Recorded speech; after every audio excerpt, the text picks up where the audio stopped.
బావా మీ చెల్లెని మీ ఇంట్లోనే పెట్టుకోండి.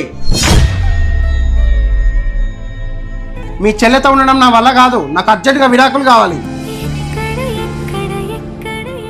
ఏమైంది బావా, ఎందుకంత కోపం? అసలేం జరిగింది? ఒక్కరోజు ఆఫీస్ నుండి లేట్ వస్తే వరుతుంది, ఇంకో రోజు ఫ్రెండ్స్ తో సరదాగా పార్టీ చేసుకుంటూ వరుతుంది. ఫోన్ కాల్ వెయిటింగ్ వస్తే చాలు ఎక్కలేని అనుమానం వస్తుంది. దీన్ని భరించడం నా వల్ల కాదు బావా. దాంట్లో తప్పేముందన్నా? ఇంట్లో నేను చిన్న బాబు మాత్రమే ఉంటాం, మాకు ఆయన తప్ప ఎవరున్నారు చెప్పు?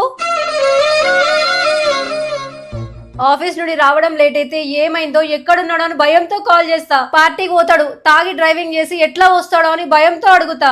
నార్మల్ గా కాల్ చేస్తా, వెయిటింగ్ అని వస్తే ఎవరు అని అడుగుతా. అది అనుమానంతో కాదు. అయినా సరే నాకొద్దిది.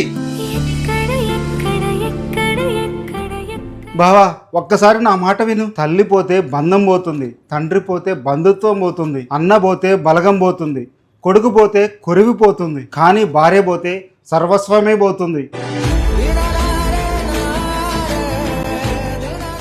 మాకు మీ మీద అనుమానం కాదు నరేష్, మీకేమీ కావద్దని, మీరు లైఫ్ లాంగ్ మాతో హ్యాపీగా ఉండాలని పిచ్చి కోరిక మాత్రమే.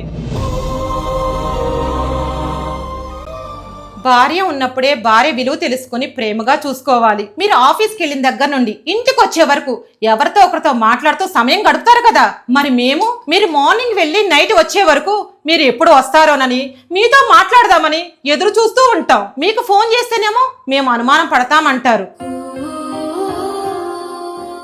అన్ని బంధాలు మధ్యలోనే ఆగిపోతాయి బావా, కానీ మధ్యలో వచ్చిన ఈ బంధం నీకు జీవితాంతం తోడుంటుంది.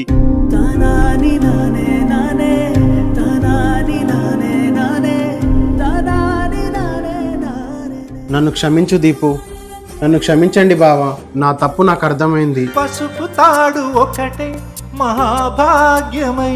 ప్రపంచం మొత్తానికి నేను ఒక సాధారణ మనిషినే కావచ్చు, కానీ నా ప్రపంచానికి మాత్రం నా భర్తే సర్వస్వం.